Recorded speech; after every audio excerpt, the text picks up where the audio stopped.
Hello again, everybody. The Sneaky Snake here for Brothers in Arms World of Warships, and today we're going to take a look at the Tier VIII German heavy cruiser, the Admiral Hipper.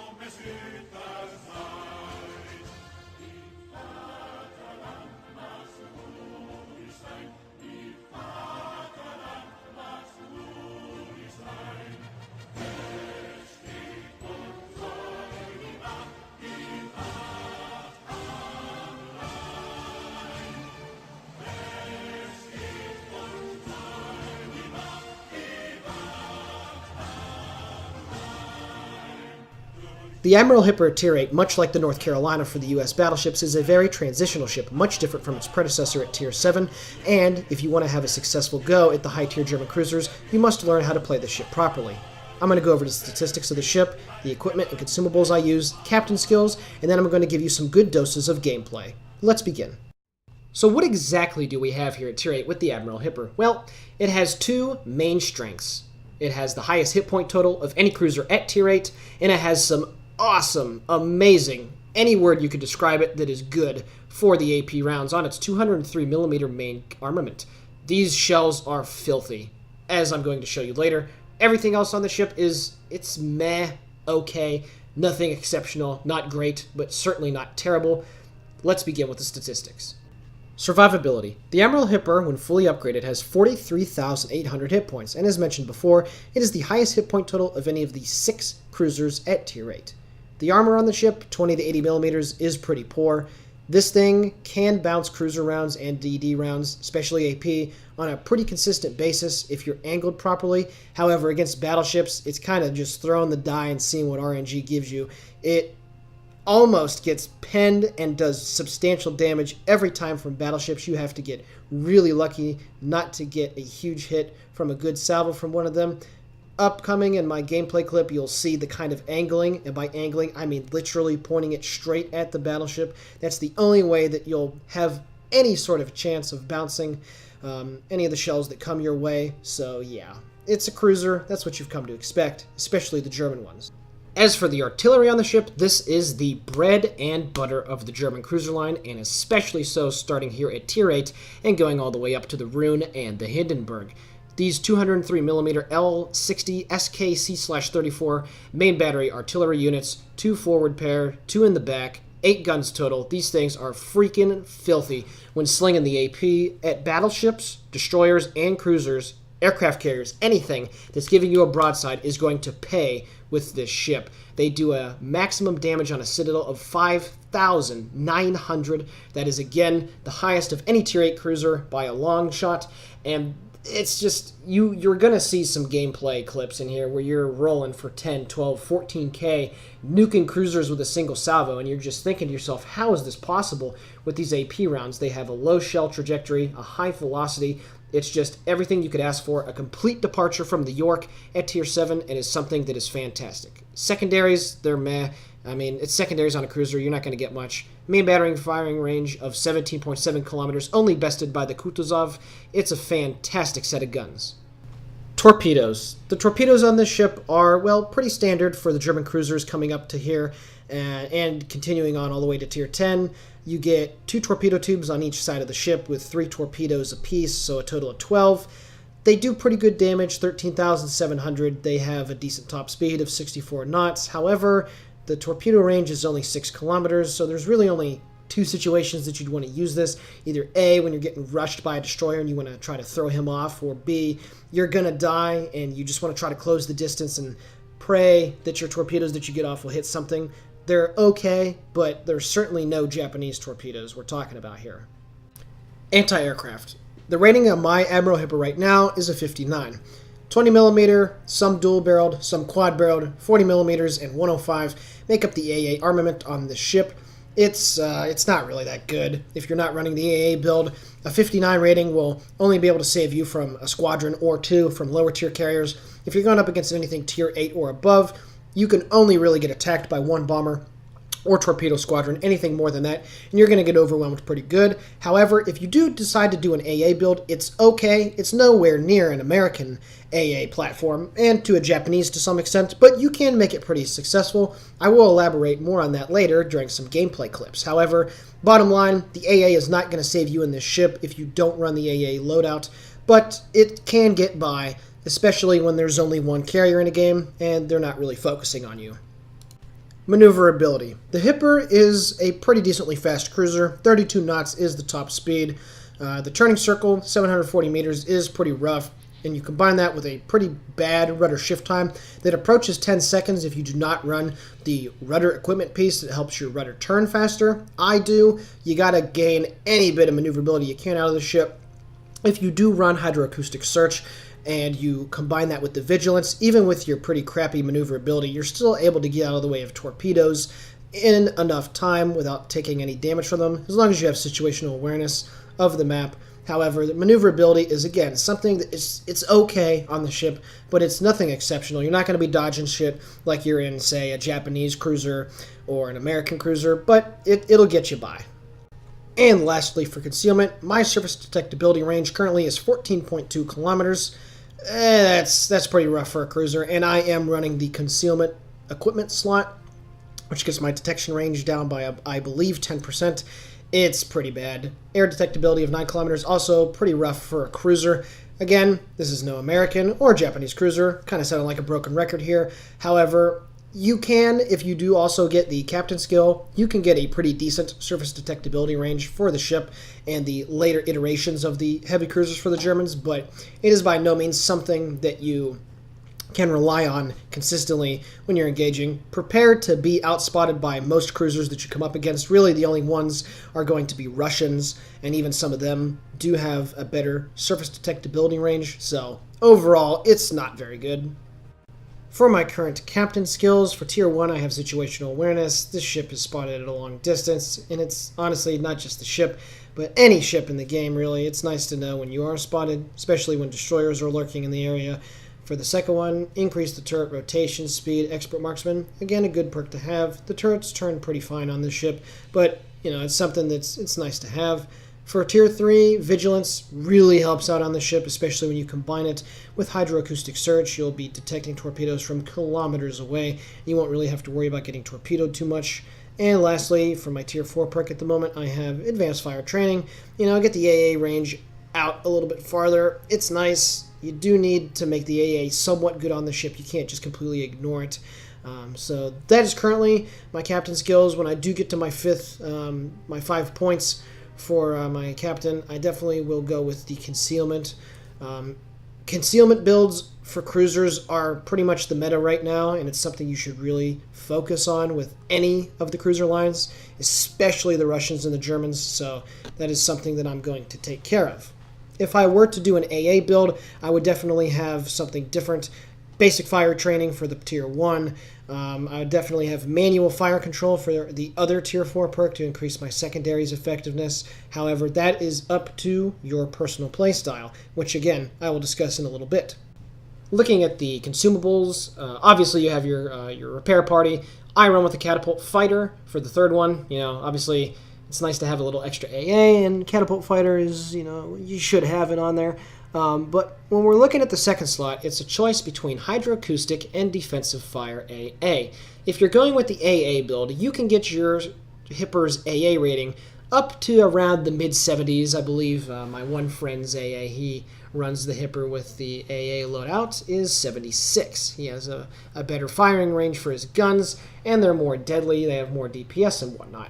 I prefer to go hydroacoustic. I like playing my cruisers in a more offensive role, and the Germans benefit the most from hydroacoustic. It has the longest amount of time that it is active for, and it is very good at chasing down destroyers, or say a Japanese cruiser launches torpedoes and you want to make sure that you spot them far enough away. There's a lot of things that you can do with hydroacoustic search, and it's extremely beneficial to have. More on that later. And lastly, we're going to take a look at the equipment that I currently use. For the first 2 slots, pretty standard, getting your main battery accuracy up and reducing the chance of getting critically hit or having your turret destroyed, and the repair speed increase. These guns are amazing. You got to keep them in play, and having the accuracy even out to its maximum range is lovely. For the third slot, reduces the chance that the engine will get knocked out and increases the repair speed on it. German cruisers are notorious for getting their engines knocked out, so this is definitely a must-have for equipment at the third slot. For the fourth one, decrease the amount of time that it takes for your rudder to shift. Again, the maneuverability is not very good to begin with on the ship, so being able to increase it by any means is very necessary. And lastly, I usually run the concealment upgrade. However, I am running the target acquisition. I'm just giving it a test. You already have combined vigilance and hydroacoustic for a very good and healthy torpedo detection range. However, I'm giving this a little bit of a try to see if it is overkill or not. So far, it does help. It increases it even further, and it's ridiculous the range that you can spot torpedoes at. So, that is the Admiral Hipper. Now, I'm going to show you a couple gameplay clips before we get to the main event, and I'm going to highlight the AP damage that you can do when targets are giving you broadside. I'm going to highlight then the difference between running hydroacoustic and what it can do for you, and running an AA build and what it can do for you. Let's begin. So, now I want to show you just how deadly these AP rounds can be. First clip right here, shooting in an Ibuki, very close range, 14K hit. He just melted right in front of your eyes. Next clip, an Amagi. This is a very lightly armored battleship, however it's still a battleship, shooting at very long range here on the ocean map. Shots out, shells take a while to get there. Boom, holy, what in the world? 2 citadels, 5 hits, 14K plus damage done. Well, certainly that's a 1 in a million shot, right? Well, more shots out with the Hipper. Same target, he's still sailing broadside onto me. Shells are going, they're going, boom. 12.6k damage, another citadel. And then, every once in a while, you'll get something just like this. Ah, man. These AP rounds are legit. Okay, now, on to hydroacoustic. You get 2 pretty good options to build with the Hipper, either a hydroacoustic build or the AA. For the hydroacoustic in this clip, I just activated it, trying to chase down a Fubuki that was in our cap. You can see here, combined with vigilance and target acquisition equipment, you spot those torpedoes so far away. Pardon for the little glitch there. I had no chance of getting hit by any of those unless I was just a complete fool. Now, the way hydroacoustic works for the Germans, it lasts for 110 seconds, and it is the best of any nation.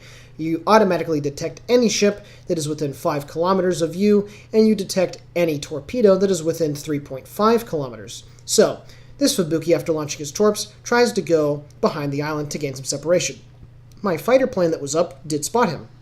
However, he goes off the map, so to try to close the distance to within 5 kilometers, I turn right in towards the island. Now, at this moment, I am within 5 kilometers. Whatever he does, he's going to be on my screen and on the mini-map. He does not realize this, but I do. He tried to be sneaky and coming back around the way that he was going away from. Unfortunately for him, with the hydroacoustic, I see all this. So, I'm getting ready to give him a little dose of surprise right when I come around the island here. I got my HE loaded, getting ready to shoot, and I totally jacked this up. Those were some terrible shots. However, I bet that was the last thing the Fubuki thought was going to happen. Still got a gun reloaded, shoot, and at this point, this is where the German torpedoes do come in handy. He tries to do some evasive maneuvers, launches more torpedoes. I spot them as soon as they come out of his tubes. He runs into the island. And that, ladies and gentlemen, is how a cruiser takes down a destroyer. His torpedoes end up missing. Perfect example of hydroacoustic. Now, my buddy here, Puddin, in his Admiral Hipper, he decides to go with the AA build.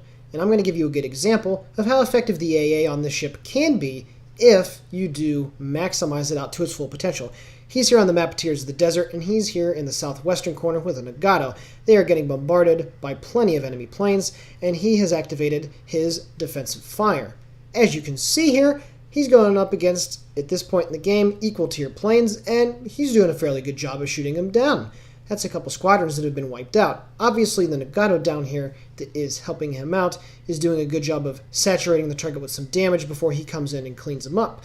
But so far, he's actually shot down quite a few planes here, and it continues until that fighter squadron that is over in the Nagato is completely wiped out. So, Right there, good example of how this ship can still be just fine if you do decide to do an AA build. Later in the game, right near the end when he's about to die and kick the bucket, more bombers from the enemy carrier decide to come flying in to finish the job. However, they come under a nasty little surprise. And again, this is no means an American cruiser. However, running with the defensive fire AA, that's 4, 5, 6 planes shut down in quick succession. Another squadron of bombers is on the way to try to finish him off. He keeps shooting them down. 9, 10. Bombers trying to get close. The bombs miss. Shoots down 11, 12. Ship is destroyed. That is effective AA usage right there by putting. So you really do have a choice when you're deciding to what you want to build. If you prefer to be more aggressive, go with the Hydro. If you prefer to be more supportive, then stay at range, go with the AA. Alrighty everybody, well, hope you enjoyed those clips. Now we're going to take a look at a full game that I had on the Two Brothers map and is, as of this moment, the highest damaging game that I've had in a cruiser, and it's going to show you why the Admiral Hipper in the right hands can be so damn deadly. Alrighty everybody, here is the wonderful gameplay clip. As mentioned before, we're here on the Two Brothers map, and this is a top tier game in the Admiral Hipper. So, right here, we're going around to the right side of the map, the Echo 2-3 area. That is a main contention point on this map, and personally, one of my favorite places to do battle in. So as we're heading around here, there's a couple carriers in the game and plenty of air power here, so we're going to have to be careful, not push too far ahead and get caught out in the open by those. However, as we come around the corner here, we come under fire from a destroyer, and there's a North Carolina broadside on, taking a look at us. So I'm trying to evade, slow down, turn a little bit, throw his aim off. I successfully do so. All of his shells land just off my port side. So at this point, I am the furthest ship ahead for my team, and this is the last thing that I want to be in at the moment. You do not want to be the center of attention in a Hipper. Obviously, any cruiser is going to take massive amounts of damage if it's the only one being shot at, but these German ones are just so squishy. So I'm trying to back up and get out of here, trying to get to a more optimal firing distance, a more optimal firing position. I'm slinging HE back at that North Carolina, just trying to do some damage. I go total dirt mode, run into my Colorado friend. Not intentional, however, sometimes you gotta get where you need to be. And at that same time, I run into the Hipper. This was pretty embarrassing. I was freaking out, and I was not paying attention at all to where my team was.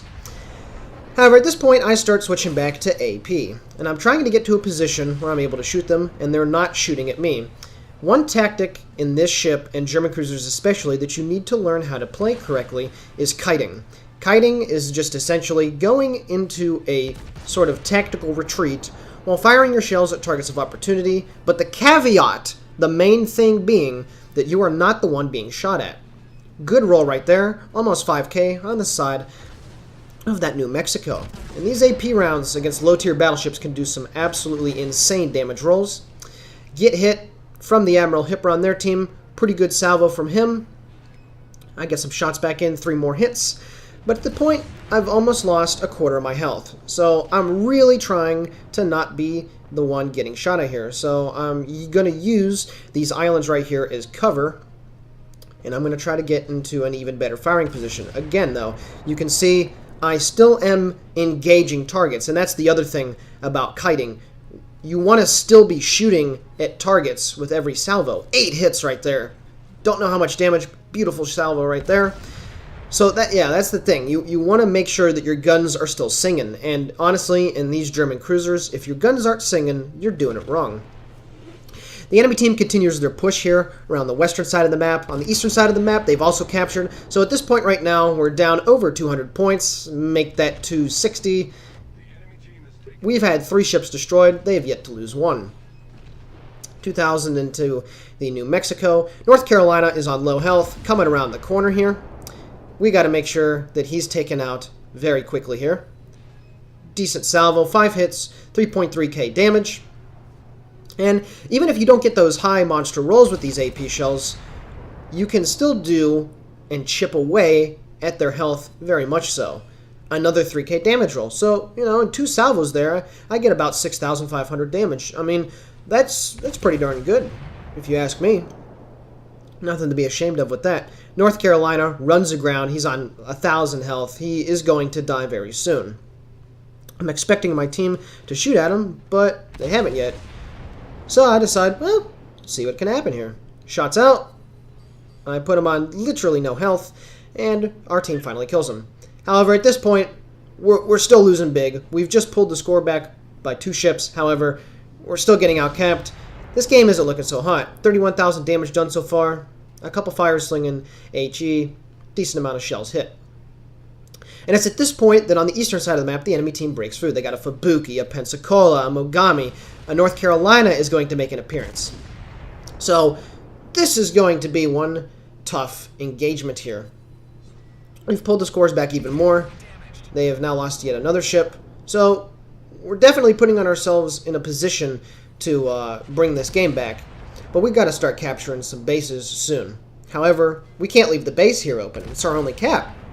So the people that are on the western side of the map need to push. Trying to get some shots of the Mogami there. Unfortunately, hits the rock on the island right there. You know, just trying to squeeze some shells in there. Not working out. Excuse me. Mogami shoots some AP at me. I keep turning, and this is really the only mistake in this engagement that I make coming up. I turn into it. Luckily, do not take some massive amounts of damage here. And it's at this point, oh shoot, there's a Mahan coming right down Broadway. He pops some smoke. I get some shots out. Yes, I actually bounce 4 shells off of him. Now, at this point, I have just activated my hydroacoustic. You're going to see here, once again, even though that Mahan thinks he's all sneaky and special and whatnot, in the smoke, slinging AP at me. Don't know why. I'm angled really well against him, and you'll see, like I said earlier, most of these shells will bounce. I'm now closing the distance. I have to be aggressive. I have to make him get spotted. More shells get bounced. I see where the shells come from. Load some HE this time. Shoot. And right now, regardless of whether he's in the smoke or not, I spot him. I've closed the distance. So now, at this point, I'm just hoping that my team will begin concentrating their fire on this guy. I shoot some torpedoes at him. Obviously, they're not going to hit, but it does get him to turn broadside. I turn broadside, take a decent hit from his AP rounds, shoot some more shells at him, knock out his engine. He's already launched torpedoes at me, get some more hits. A little lag here. I see those torpedoes as far away as possible, and in no danger of getting hit. Shoot more, HEs, get some great hits. The enemy torpedo bombers launch some torps at me. I just barely squeeze inside that. Lots of torpedoes come this way. The Benson is dead, and I dodge all of the torpedoes, and I run into my 3rd ship of the game. Oh, man. That's funny. 41k damage done. However, at this point, we still have yet to capture another base, and we're losing big. So now we got to start killing some ships in a jiffy. Pensacola is the only thing that is spotted. I load some AP rounds. I'm still detected. I think the Mogami is going to try to split through the Narrows right there. He does not. Our team on the western side is starting to capture the western capture point, and it's at this moment that the North Carolina, on full health, comes around the corner. And this is where the power of the Admiral Hipper can seriously be showed. Fantastic 8k hit, and this is where I begin the kiting. His first shots land harmlessly to my starboard side. He starts slowing down. I don't recognize this. Get some shots out. A couple hit the bow. Still get 2.5k damage done. And again, right here, I'm just kiting. I am slowly closing and then making the distance greater.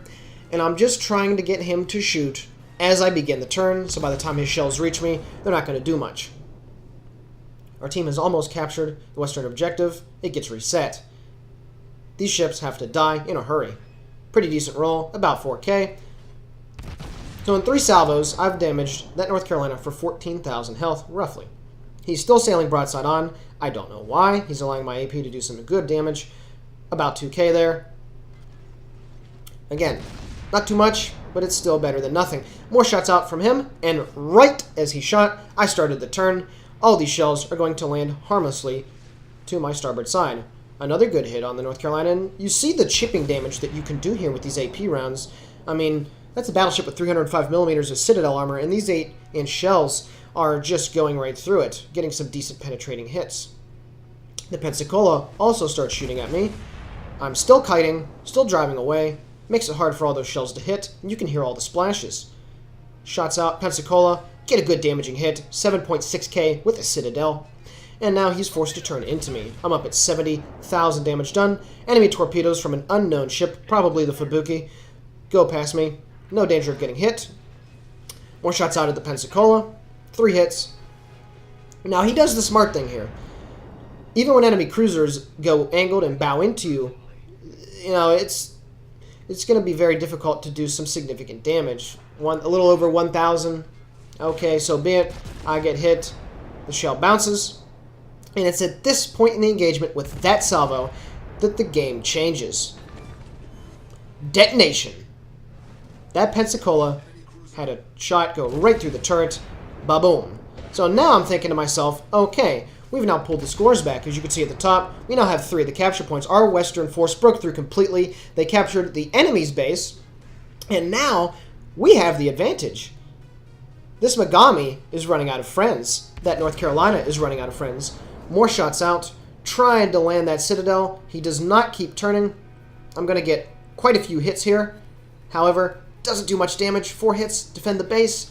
He's trying to cap, trying to pull the scores back for his team. North Carolina shoots. I catch it at the right time. I start turning to port and slow down drastically. All the shells miss. I love hearing that splashing sound, especially when you're in this thing. The Mogami trying to get out of dodge, turning broadside. Replay stops for a little bit here. Pardon me. 5 more hits on the North Carolina. Our friendly bombers trying to finish off the Mogami. They do not do so. He fires AP at me.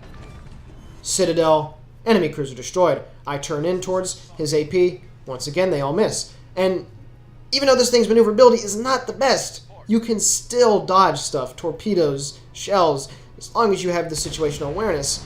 And now, this North Carolina is in a lot of trouble. His Fubuki friend also got inside of our cap and has captured. However, he's on very perilously low health, and he's going to die real soon. The bombers finish him off. Our carrier did a fantastic job. Now, I'm over 100,000 damage done, and it's at this point that I start loading HE. I'm never going to do any significant damage to this North Carolina if I keep slinging AP at him. So I switch, and I start turning in towards him. Those Fubuki torpedoes, well behind me. Some of them run out of steam. The other ones keep on going way harmlessly off my port side. And now, I decide to make the conscious decision to close the distance. We're still losing the game, however, we've pulled the scores back to within 100 and have 3 of the caps. I gotta give a shout out to our Russian DD that's on our team. He played a magnificent game and ended up with more experience earned than I did for all of his captures that he successfully did. He now recognizes that the North Carolina is the last credible threat to this game. He's coming around the eastern side, and right there, I didn't take too much damage from that North Carolina, relatively speaking. I was pointed exactly bow in at him. And that's really, again, where you just throw the die and, hope that you don't get crit hit for a huge amount of damage taken. The North Carolina starts turning broadside to me. I'm within torpedo range at this point.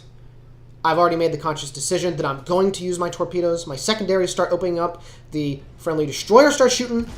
He shoots his full broadside. Bounce, bounce. 1 shell hits, 2.1k damage. So now at this point, I know he's got about 25 seconds left on his reload. I gotta get some torpedoes out. So I start turning. Pretty decent angle that you can use the torpedoes out here. Unfortunately for me, that second salvo of torpedoes that I let out, I aimed poorly. I was not thinking that he was going to turn in towards me. He does. My first torpedo salvo is going to hit. Get 1, get 2 hits. He loses most of his health. However, just that little bit of a broadside given, very slight angle, all of his shells penetrate, and they kill me. However, his ship is almost dead. He's now coming under the concentrated attack of our carrier, and even more ships. He's going to die very shortly. And that is a fantastic game in the Hipper. Went down, guns blazing, guns slinging, ended up with 357,000 credits earned, over 5,000 experience, 151,207 damage, and as I mentioned before, that is the most amount of damage that I have done as of right now in a cruiser. Get a devastating strike, get a high caliber, get a Confederate. Fantastic accolades and medals to receive in this ship. 164 target hits, 2 citadels, 2 torpedoes, 2 ships destroyed. Defended the base 3 times. That is a fantastic display of marksmanship, a fantastic display of kiting, and just in general how you need to play the Hipper.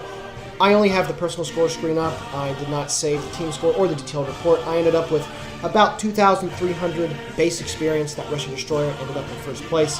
However, that's a fantastic game in this ship. I hope you guys enjoyed this replay. I hope you guys enjoyed the review. Please give it a like. Please give us a subscription. Trying to get our channel out there. Leave something down in the comments. Any constructive criticism or thoughts about how this review went. Always trying to make greater and better content for you guys, the viewers.